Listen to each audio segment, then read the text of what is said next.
Politico reported that some of the sources here that that suggested that the U.S. might be sitting down to talk with Iran originated from Iranian sources and then was then confirmed by U.S. high-level officials in the U.S. government. So what incentive does Iran have to be leaking this information if Politico is right in that it originated in Iran?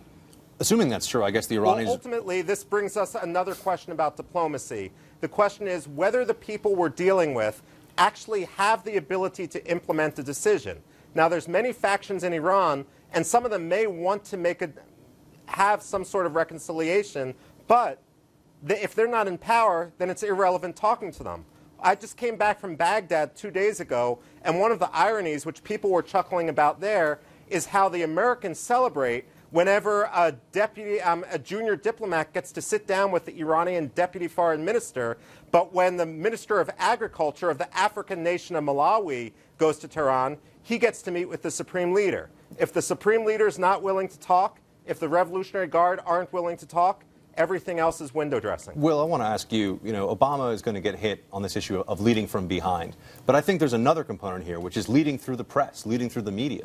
Time and again, we saw it with the Afghan review. We certainly saw it with the bin Laden raid. And now we look like we saw a hint of it here. The administration is willing to use the press to get a story out there to sort of almost test it like they're doing a focus group, to sort of see how it flies. I mean, in the case of bin Laden raid, obviously, it was going to be very positive. In this one, though, the New York Times gets this wrong all of a sudden. They're reporting a story that's not there. It seems like somebody tried something, and they had to pull it back because they knew that the blowback wasn't going to be good. Have they fully pulled it back? And by the way, the Romney camp's response to this is actually interesting as well, which is, oh, it's not a full story yet. We're not sure if it's true. We're not going to comment on that. I suspect that a few hours from now, we're going to get a lot of commentary on this story, from both sides. If I could, I'd love to ask Michael this one question, which is, he suggests that the real end goal in Iran must be regime change.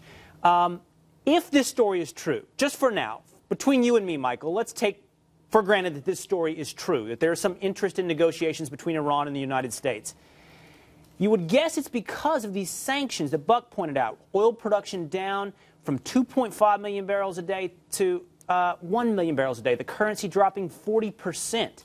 Does this mean sanctions are working and we might actually be effectuating some end towards a regime change? Actually, I think you're absolutely right there. Sanctions do seem to be working, but let's face it, sanctions were never supposed to be a magic bullet. They were never supposed to achieve the end goal all by itself, which is why we need to have other forms of pressure out there. The one important thing to remember, however, is whenever the going gets tough inside Iran, people blame their own government. The Iranians try to get them to blame the United States, and the Iranians will have none of it. Now, if you drop a bomb on Iran, people are going to rally around the flag. So the more we can work with the Iranians, who are far more moderate than their government, the better.